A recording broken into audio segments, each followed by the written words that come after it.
আল্লাহ। হযরত ওমর রাস্তা দিয়ে যে গেতো তফসিরে আছে, সে রাস্তায় 40 দিন পর্যন্ত শয়তান উঠতো না। আর আমার মতন মুসলমান যদি রাস্তা দিয়ে যায়, পিছনে শয়তান দেখায়, দোস্ত থাকিস, ঠিক না ঠিক? খলিফা রাষ্ট্রপতির কাছে একটা মহিলা গেছিল, যে বাড়িতে বলছে রাষ্ট্রপতি বাড়িতে আছে কি? তো কইছে আছে। উনি একটু মদিনার থেকে আসলেন, একটু দেরি করো। কইছে না, দেরি করতে পারবো, একটু দেখা করে যাবো। তো ওই সময় হয়তো খলিফাতুল মুসলিমিন আসলেন। আল্লাহ রসুল একটা হাদিস উনি জানেন, যে আল্লাহ রসুল বলে গেছে কি, লাইসা মিন্না মান লাম ইয়ারহাম সাগীরানা ওয়া লাম ইউকাব্বির কাবীরানা। রসুল বলছে আমার উম্মতের ভিতরে ওই মানুষটা গণ্য হতে পারে না যারা ছোটকে স্নেহ করে না, মুরব্বীকে সম্মান দেয় না। হযরত ওমর খলিফা রাষ্ট্রপতি মহিলাটার কাছে যে বসে, মা বলেন আপনার কি অসুবিধা, কি বিধান বলেন। কইছে বাবা তুমি কি রাষ্ট্রপতি, তুমি কি বিচার করতে জানো? তো কইছে বুড়িমা দেখো আপনাদের ন্যায় দোয়া আশীর্বাদে আমি ন্যায় বিচার করি। খলিফা রাষ্ট্রপতি মনে করছিলেন এই বুড়িয়া মানুষ পথের ঘাটে চড়ে কোন বা ছেলে নাকি ধাওয়া দিছিল, জোরকান ঠিক না পিঠে। কইছে বুড়িমা বলেন কি তোমাকে অন্যায় করছে? না আমাকে অন্যায় করে নাই। বিচার কিসের দাও? কইছে বাবা আমি দিন ভিখারি, মানুষের কাছে ভিক্ষা মাঙ্গি খাই, মানুষের দ্বারে দ্বারে ঘুরি, সারাদিনে কোনো কাজকর্ম নাই, জাদু মিটি পেয়ে আল্লাহ তাকে আমাকে খাইয়ে দেয়। কিন্তু আমার বাড়িতে বাতি জ্বলার মতন তেল ছিল না। এক বাড়িতে আমি খুঁজি মাঙি এক শিশির তেল নিয়েছিলাম, সেই তেল জ্বালা হাত থেকে পড়ি মাটি খেয়ে শেষ করলো কেন? দেখছেন মাটি কেন খালেন? আপনি ন্যায় বিচারক করে দেন। খলিফা সাথীরে বলছে বুড়ি ব্রেন খারাপ আছে নাকি? তেল ফেলছে, খলিফার কোনটা দোষ? খলিফা করছে না বলবেন না, বুড়ে মানুষ মুরব্বী, সম্মান দিতে হবে। সুবহানাল্লাহ। সাথীরা আমি হযরত ওমর বলছি আমার বাইতুল মালে কোনো মালের অভাব নাই, আমার বাইতুল মাল থেকে এক কিন তেল আনি দাও। বুড়িমা সারা জীবন পুড়লে তেল শেষ হবে না। বুড়ি বলছে না না না খলিফারে এটা নেই বিচার হতে পারে না, আমার সারাদিনে মেহনতের তেল দিতে হবে, তোমার গুদামের বাইতুল মালের তেল নেব না। কেমন যন্ত্রণা! বাইতুল মালের তেল নিবে না, গুদামের মাল নিবে না, ওনার সারাদিনের মেহনতের তেল নিতে হবে। হযরত ওমর পত্র লিখলেন, চিঠি লেখি বলল বুড়িমা গো আপনার সারাদিনের মেহনতের তেল পেয়ে যাবেন, যে জায়গাটা তেল পড়ছি মনে আছে? হ্যাঁ আমি চিহ্নিত করে দিয়েছি। ও বুড়িমা এই পত্র চিঠিটা নিয়ে যান, ওই জায়গাতে দিয়ে বলবেন মাটি রে ও মাটি হযরত ওমর খলিফা দিছে। বুড়িমা এত দূর যদি বলতে না পারেন, এ মাটি এই যে হযরত ওমর দিয়েছে, বলার সাথে সাথে তোমার তেল বেরিয়েছি দেবে, শিশি ভর্তি করে নিয়ে চলে যাবেন। বুড়িমা কলে এলে বিচার কাগজ কোনোদিন কথা কয়, ঠিক আছে আমি আরো ফিরে আসবো। চিঠি নিয়ে বুড়িমা যায়, গেতে গেতে গন্তব্য জায়গা পেয়ে যায়।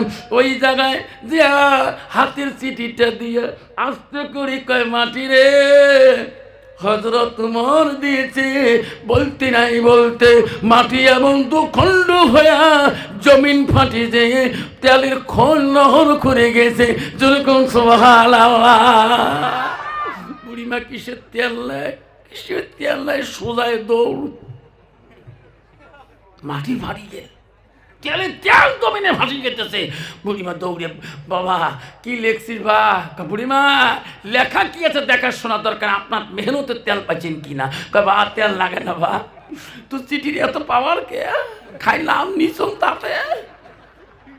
কইছে বুড়িমা আমার চিঠির যা লেখা আছে বলার দরকার নাই, আপনি বলছেন আমার আমানতের মাল নিবেন না, আপনার মেহনতের তেল মাল পাচ্ছেন কিনা? বাবা রে আমাক লাগবে না, তোমার চিঠির কথাটা একটু বলিয়া দিবেন, আমি শুনতে চাই। হরি মদিনার রাষ্ট্রপতি ওমর বলছে বুড়িমা গো ওই পত্র চিঠিতে যা লেখা আছে আপনি সহ্য করতে পারবেন না গো বুড়িমা।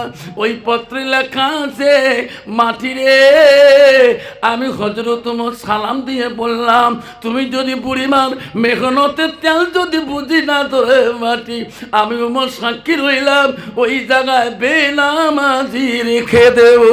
বুড়িমা ওই মাটি তোমার তেল দেওয়া রাজি আছে, বেনামাজি নেওয়া রাজি না। তাহলে বাবা সমাজে কত বেনামাজি গো, কত তোমার জায়গা নেই বা আমার থেকে রমজান মাসে ভিড় হয়, তাও 15 রমজান গেলে ওই যে আমার রহিমুদ্দি ও সলিমুদ্দি, যেরকম ঠিক না ঠিক? আব্বা শোনার চালানা খবরদার ও মা বোনেরা শুনে রাখুন, ও গুনাই পালে মা আম্মার শুনে রাখো, নবী কি বললেন? আলমার আতি যে সাল্লাত খামসাহা, আমার নবী বলেন কোনো একটা মেয়ে যদি 5 ওয়াক্ত নামাজ পড়ে, ওয়াসামাস শাহরুহা, ওই মেয়েটা যদি রমজান মাসে রোজা করে, নবী বলেন ওয়াসানাত ফারজাহা, ওই মেয়েটা যদি নিজের চরিত্রটাকে পবিত্রতা রাখে, পর্দায় পুশিদায় থাকে, নবী বলেন ওয়াতাত বালাহা, ওই মেয়েটা যদি নিজের স্বামীকে ভালোবাসে, স্বামীকে আপন করিয়ে নেয়, নবী বলল ফাঁকা দেখলো মানায় আবু আবি জান্নাতের সাথ, নবী বলল ওই নারীদের জন্য আল্লাহ 8টা জান্নাতের দরজা খোলা রাখবে সেই দিন, যখন সুবহানাল্লাহ। কিন্তু বাবা বর্তমান যুগের নারীরা ডিজিটাল মার্কা, যেরকম ঠিক না ঠিক? বাবা তোমাদের এলাকায় নাই, ধুবড়িতে একটা টাউন আছে এম বাজার, কি বাজার? জোরে কন। তুফানগঞ্জ আছে স্টাইল বাজার, কুচবিহার আছে বিগ বাজার, শিলিগুড়িতে আছে টাইগার বাজার। হাইলি বাজার বাজার, মুসলমানের মেনা, রহিমানা, ফাতেমা, গীতিনা, নারায়ণা, কিচ্ছু বোঝা যায় না, ঠিক না ঠিক? একটা মাইও লিপস্টিক ফিবিস্টিক, আরো কত তিষ্টি, ওটপালি ঠোঁটপালি, আরো কত পালিশ, এমন ভাবে যায় রে বাপ 32 GB দিলের হয়ে যায়, যেরকম ঠিক না ঠিক? মুসলমানের মেয়ে জান্নাত যাবে না জাহান্নামে যাবে, এখনো মুসলমানের মেয়ে পথ খুঁজি দেখে নাই। ও মা মনে রাখিস, এই রূপ জৈবন, এই সুন্দর কাঠিং, মুখের কাঠিং 5 কাপড়ের ভিতরে যখন চলে যাবে বারে, ওদিন তোমার রূপের বাহাদুরি সব কবরে শেষ হয়ে যাবে, যেরকম ঠিক না বেটি?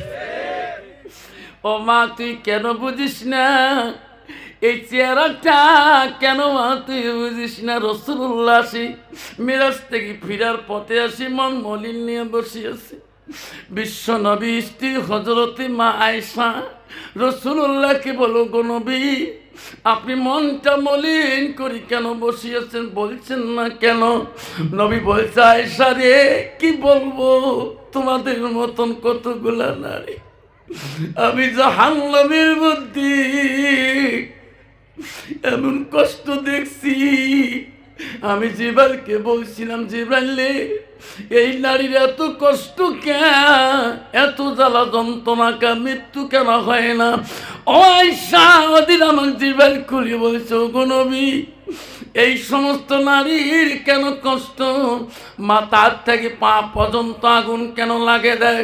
এই নারীরা চুল সুন্দর ছিল, চুলের ফ্যাশন দেখাইছে অবেগনা পুরুষকে, নিজের চুলকে ঢাকে রাখে নাই, মুখটাকে উদাও করে বেড়াইছে, সেই জন্য মাথাটা আগুন পোড়ানো হয়, মৃত্যু আরো হয় না।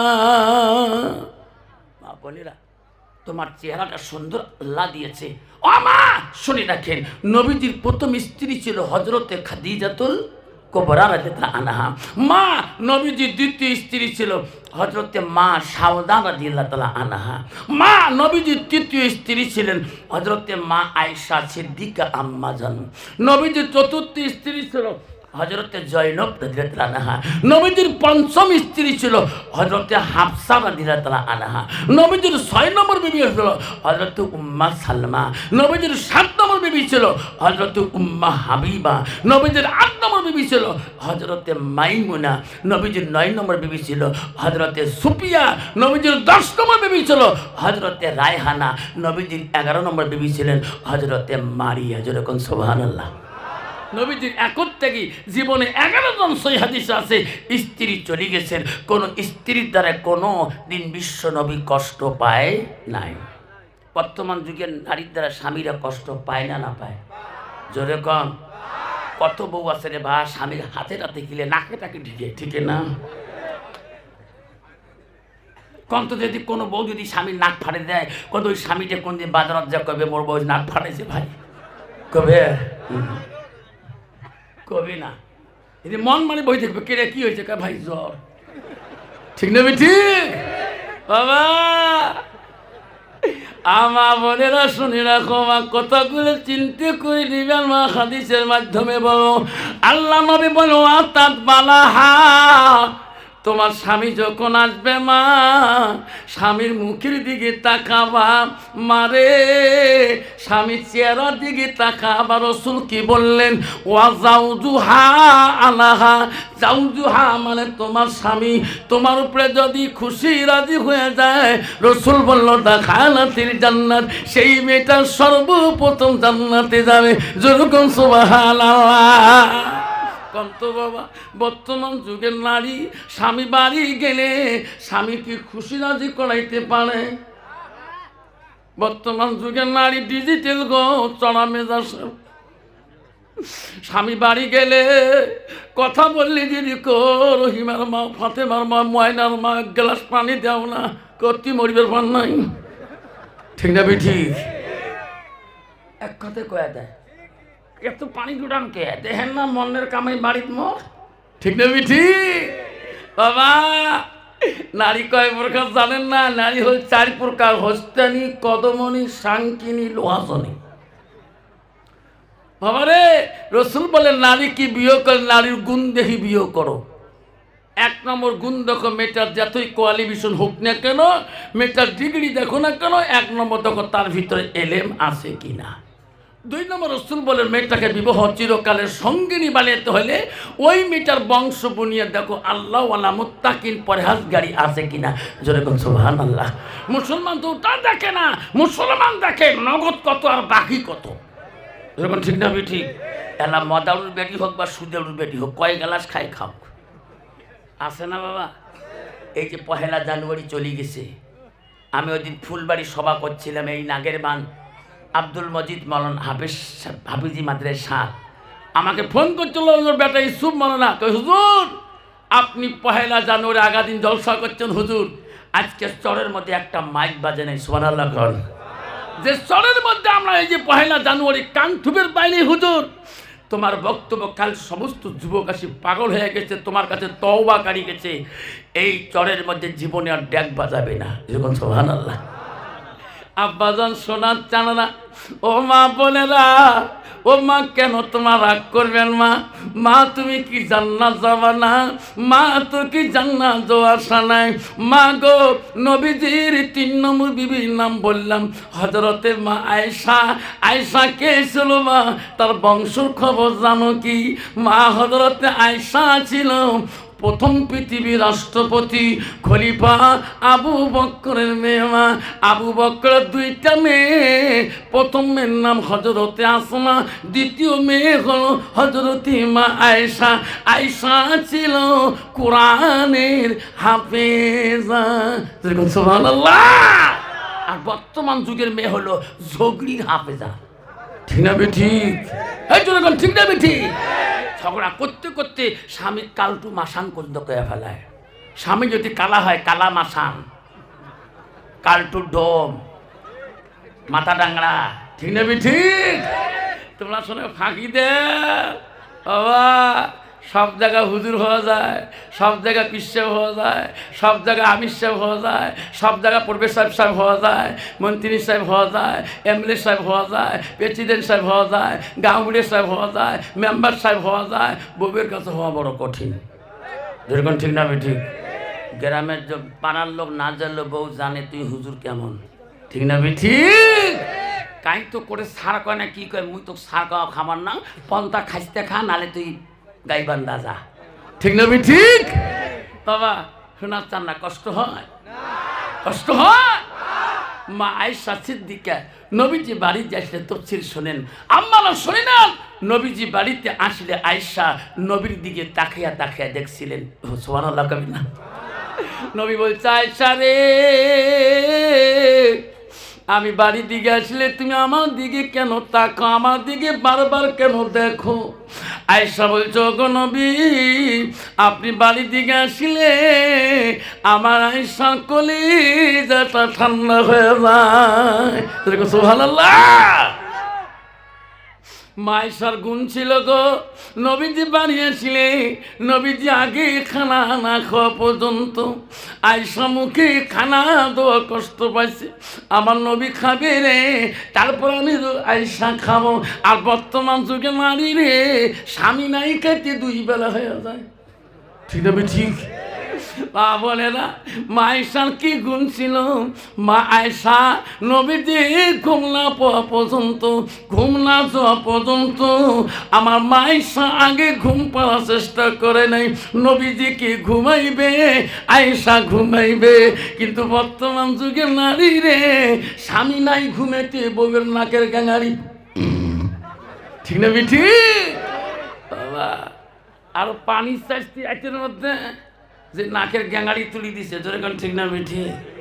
মা বোনেরা, আম্মারা শরীরা কেন শোনারা, যদি জান্নাত যেতে চান মা আম্মারা, জান্নাতে যে একটা রাস্তা ওয়াতাত বালাহা, যখন তোর স্বামী গান করে আসবে, তুই ম্যাজিস্ট্রেটের বেটি হ, মাওলানার বেটি হ, মুক্তির বেটি হ, মহাদ্দেশের বেটি হ, এমএলএর বেটি হ, চিফ মিনিস্টারের বেটি হ, মেম্বারের বেটি হ, কাউন্সিলরের বেটি হ, স্বামীর কাছে নরম ভাষায় কথা বলতে হবে, যেরকম সুবহানাল্লাহ।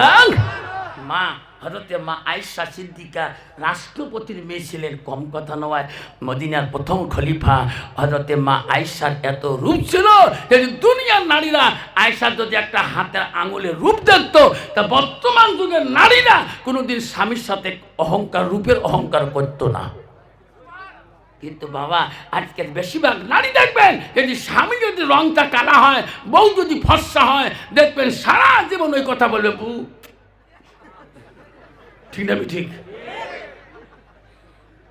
তা বুঝান দেখতো, কালকে আনসার মাল্লা করে গুনাই পানিতে আসি, আমার কথাগুলো আউলি দিছে কে, কয়দিন আগে বাবুর ঢিকেছ না, আঙ্গুল ঢিকেছ, নাকর নাগি গেছে, নাক ফাটি গেছে, বউ এলে কথা তুলি ফেলেছে, বউ কত কলজে খায় থরথরে কাঁপে, হুজুরের কথা মোর সাথে প্লাস মাইনে যে একজাস হয়ে গেছে, ঠেলাইছ কুত্তে লাগছে যে ঠ্যাঙো, তোমার ঠ্যাং 3 দিন দেখি চেষ্টা করিয়াছ, আবাবি নাই 3 দিন দিয়ে আবাবি নাই, তাও সবার শুনে গেছি, আমরাও গেছি, মুইও গেছো, সবার শুনি আসি কল জায়গায় থরথরে কাঁপিয়ে লাগছে, বুতি কস কি করো, রাত পড়ে গেল, ফজর নামাজ পড়ে গেছে, হুজুর ফজর নামাজ পড়িয়ে আমরাও আসি, মুইও দক করছে, হাত দুটো ধরলো, যা করছ ঢালাঢালি করছ, নাক ফাটাইছ, মাফ করে দিও, তবু সঙ্গে সঙ্গে মাফ করে দিছি, সাদা মানুষ নে দুটি ঢিকেলেও কিছু না কয়, আল্লাহ দিলে মাপ দিছে। আজকে গাখান পাতলা হয়েছে, 4 বের ভাত টানবো তবু পেট ভরে না। তুইও তো মোর মাসির বেটি বোন হস, খালার বেটি বোন, তুই মোর গাড়াগড় বসছিস নি কালকে, আপনার যে বয়ান শুনছিস না, কল হ্যাঁ দুলে ভাই আসি কানি কানি করছিস, তুই লাথি মারি পিছিয়ে তুই ফেলে দিছিস, তুই মাপ নিস না, কলে মুই বাপ নে, মোর বাপ পড়ে গেছে, নিজের মা মোর মাপ নেয় নাই, তারে বেটি মুই, যখন ঠিক না ঠিক?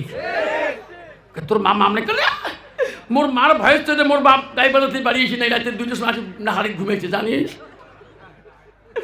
মা যদি ভালো হয় মেয়ে ভালো হবে, মেয়ে যদি ভালো হয় রে মা ভালো হবে, মাস্টার যদি ভালো হয় ছাত্র ভালো হবে, ছাত্র যদি ভালো হয় রে মাস্টার ভালো হবে, ইডি যদি ভালো হয় ফার্মা ভালো হবে, ফার্মা যদি ভালো হয় রে ইডি ভালো হবে।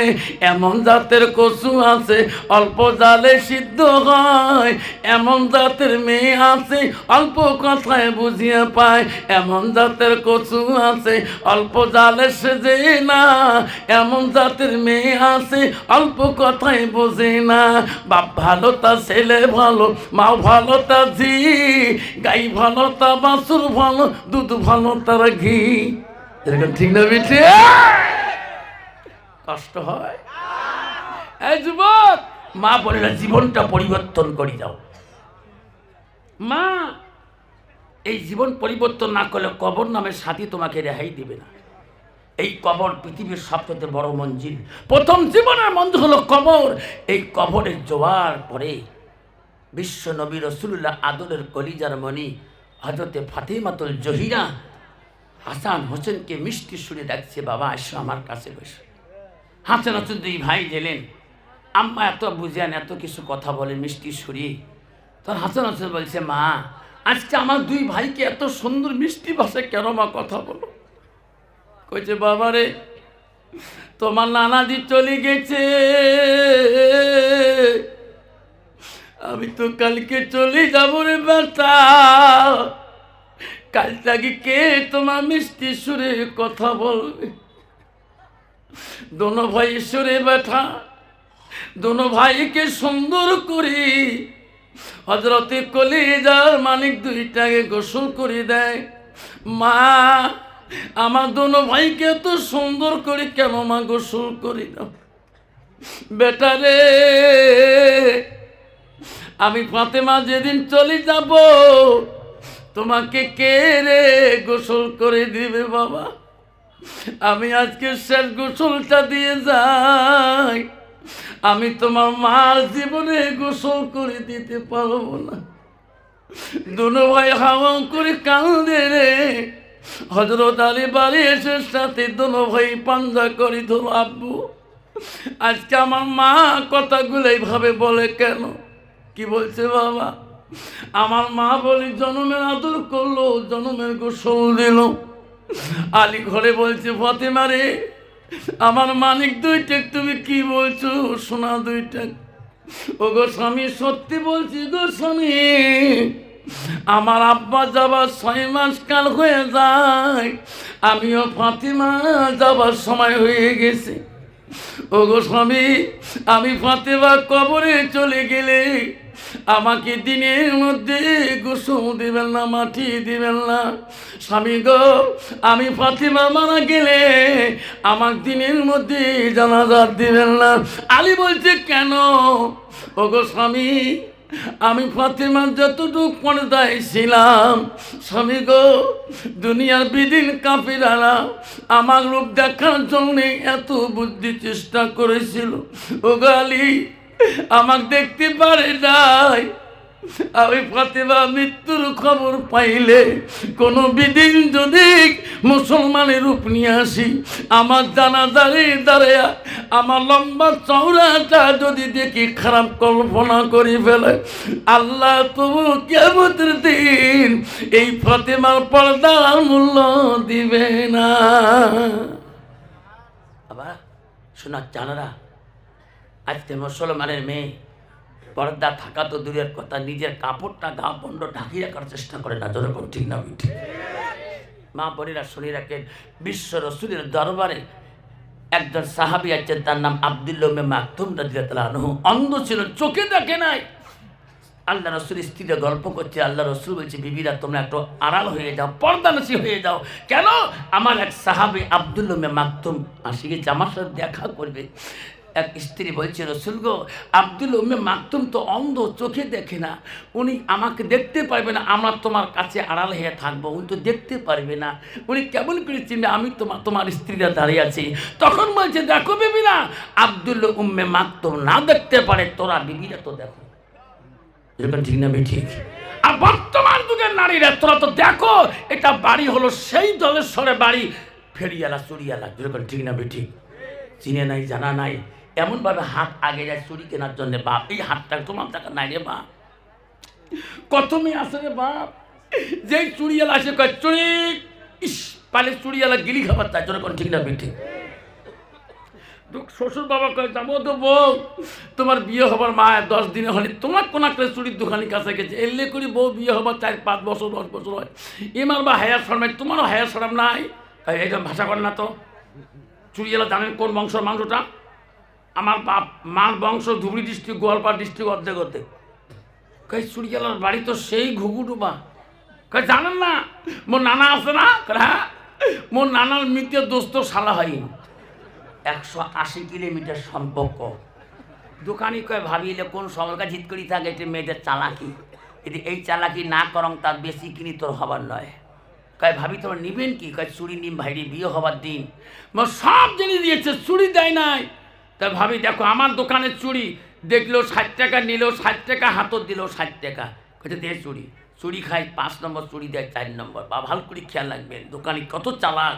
ওই চুরি কয় ভাবি চুরি তো ঢোকে না, ভাবি কয় ভাই চুরি ঢোকে, ভাবি চুরি ঢুকবে, কোম্পানির অফার আছে, মুই হাতত দিয়ে গেলে কত ভাঙে ভাঙো, তোমরা ভাঙলে পয়সা দেওয়া খাবে, মুই ভাঙলে পয়সা রাখবে না, কোম্পানির অফার। মাইনে কয় যাক তোর কোম্পানির চুরি, তোর কোন কোন কোম্পানি আছে? মাইনে পেয়ার কেয়ার, চলগুড়ি আর কিরণমালা। হাই ভাই কোম্পানির চুড়ি, যেই চুড়ি দেয় বা বাস্তব কথা রে বাপ, এই নগুল তো ঢোকে না। লাস্টের দোকানিকে ভাবি তোমরা পূব দিকে দেখো, আমি পশ্চিম দিকে দেখো, তোমার চুড়ি না ঢোকে। এই হাত ধরিয়ে মায়ু বেড়িয়ে মুঘল দোকানি এমন ঠাসা মারে, মাইও খালি কুচিয়ে মাত্র মাত্র কেহ করে, ভাবি চুরি যাবে, শয়তানকা দুস্তানি, নো টেনশন। আল্লাহ রসুল বলে আল হায়া উসুবতুল মিনাল ঈমান, যার হায়া নাই, যার শরম নাই, তার ঈমান নাই। মা বোনেরা, ওই হাত ধরনেওয়ালা ওদিকে হলো তোমার স্বামী। গভীর রাতে যদি আল্লাহ রসুল বলছে কোনো স্বামী যদি স্ত্রীর হাত ধরি গল্প করে, যদি গল্পটাও দুনিয়াদারি হয়, রসুল বলছে সেই দুনিয়াদারি গল্পটাও আল্লাহ ইবাদতের সঙ্গে গণ্য করে দেয়। আম্মারা শুনে রাখেন, বিশ্ব নবী রসুল্লাহ একদিন বাড়িতে যা দেখেন সমস্ত বিবিরা খুব কাজে ব্যস্ত হয়ে আছে। আল্লাহ রসুল দেখলেন একজন বিবি ব্যস্ত না, খালি ব্যস্ত একজন বিবি না, সবাই কাজে ব্যস্ত, খালি একজন ব্যস্ত না। তাকে ডাক মারলেন হযরত আয়েশা আম্মাকে, আয়েশা আমি নবী বাড়ি আসি দেখি সবাই কাজে ব্যস্ত, তুমি যে ব্যস্ত না, কারণটা কি? তুমি কি এই সংসারে দায়িত্ব কাম করবা না? এই সংসারের অধিকার প্রাপ্ত তোর অধিকার আছে। আয়েশা বলছে, রাসূলুল্লাহ সত্যি বলছেন, আমি সকাল থেকে কোনো কাজ করি নাই। কেন? ওগো নবী, আমার মনটা চায় আজকে আমি কাজ করব না, নবী বাড়ি আসবে রে, আমি নবীর কাছে কাজ খুঁজি নিয়ে করব, আমি ইচ্ছা করি কোনো কাম করব না। নবী বলছে, আয়েশা রে তুমি কি কাজ খুঁজি নিয়ে করবা? ওগো নবী, আমার মনটা চায় আজকে আমার হাত দুইটা দিয়ে আমি তোমাকে গোসল করে দিতে চাই। যেরকম সুবহানাল্লাহ। নবী বলছে, আয়েশা আমাকে তুই গোসল করে দিবা, তোর কি শান্তি হবে? ওগো রাসূল, আপনি পারমিশন দিলে আমি বড় খুশি হয়ে যাব। নবী গো, আপনার বিনা পারমিশনে আমি তো গোসল তোমার করে দিতে পারি না। নবী বলছে, আয়েশা রে তুমি আমাকে গোসল দিলে শান্তি পাবা। ওগো নবী, আমি বড় শান্তি পাবো। নবী বাধা করলেন না, আয়েশা যাও যাও, আমি তোকে গোসলের দায়িত্ব দিয়ে দিলাম। আয়েশা মা সিদ্দিকা আম্মা জান এত খুশি হয়ে গেল, আল্লাহর কাছে বলে, আল্লাহ আমি আয়েশা এত ভাগ্যবতী নারী, আল্লাহ আজকে আমি রাসূলুল্লাহর গোসলের দায়িত্ব পেয়েছি। আয়েশা আনন্দিত হয়ে 2 মস্ক পানি নিলেন, চকিটার সামনে জল চকিটা নিলেন, নবীজিকে সুন্দর করে বসতে দিলেন। আয়েশা মনে বড় খুশি, আল্লাহ আমি আয়েশা বড় ভাগ্যবতী নারী, আজকে আমি নিজ হাত দিয়ে রাসূলুল্লাহর গোসল দিয়ে দেব। আয়েশা এত আনন্দতে ভরা হয়ে গেল। আয়েশা নবীজিকে বসাইলেন, আয়েশা নবীজির গায়ে পানি দিবে না, আয়েশা নবীর দিকে তাকাইল, নবীর গায়ে কাপড় সারে দিল, গার মধ্যে পানি দেয় না। নবী বলে, আয়েশা পানি দাও, দেয় না কেন? আয়েশা পানি দিবে না? আয়েশা বলছে, রাসূলুল্লাহ আমি তোমাকে একটা প্রশ্ন করতে চাই, তোমাকে গোসল দিয়ে আনছি, আমি তোমাকে গোসল করে দেবো। ওগো নবী, আমাকে তোমার 7 থেকে 9 বছর বয়সে আমার আম্মা তোমার সাথে বিবাহ বন্ধন দিয়েছে। ওগো স্বামী, ওগো রাসূলুল্লাহ, আমি তোমাদের কথা কোনোদিন অমান্য করি নাই। আজকে একটা আমার জীবনের প্রশ্ন, আপনি ভাববেন না, আপনি কষ্ট মনে করবেন না গো নবী, আমি তোমার গোসলের পানি দিয়ে গোসল সুন্দর করে দেব। ওগো নবী, আমার প্রশ্নটা হইল, কষ্ট পাবেন না। রাসূল বলছে, আয়েশা তোর জীবনে যত প্রশ্ন করেছো আমি রাসূলুল্লাহ সব প্রশ্নের উত্তর দিয়েছি। আজকের প্রশ্নটা কি আছে? কইছে, নবী গো, তোমার ছোটবেলায়, তোমার বাল্যকালে, তোমার শিশু কালে তোমার কোনো রোগ, কোনো বসন্ত, কোনো কলেরা হয়েছে নাকি নবী? তোমার শরীরে গোসলের পানি তো আগে দেখি তোমার গায়ে এত কালো কালো দাগের বর্ণ কেন দেখেছে? নবী উত্তর দেয় না রে, নবী কান্দে রে। আয়েশার কথার জবাব নবীজি দেয় না। নবীর চোখের পানি দিয়ে বুক ভিজে যায়। আয়েশা বলে, ওগো নবী, আপনি এত কান্দেন কেন? আমি তোমাকে তো খারাপ প্রশ্ন করি নাই। ওগো নবী, কান্দেন কেন? জবাব দাও। আয়েশা বলছে, হুজুর জবাব দাও। আমার নবী বলছে, আয়েশা রে ওই দিনের কথাগুলো মনে করি দিও না আয়েশা, আমি নবী কষ্ট পাই। সেই দিনের কথাগুলো জাগাইয়া দিলে আমি নবী বড় ব্যথা পাই। বলছে ওগো নবী কোন দিনের কথা? আয়েশা রে, আমার জীবনে ছোটবেলায় বাল্যকালে কোনো রোগ ব্যাধি, কোনো বসন্ত কলেরা হয় নাই। আয়েশা, ইসলামের জন্য, ইসলামের খাতিরে আমি যেদিন তাইফের জমিনে চলে যাই, তাইফবাসীরা আমাকে চিনতে পারে না রে আয়েশা। তাইফের মানুষ আমাকে পাগল বলে করেছে রে আয়েশা। তাইফের যুবকরা আমাকে পাথর মারে মারে আয়েশা রে, আমার সর্বঙ্গটা কালো করে দিয়েছে।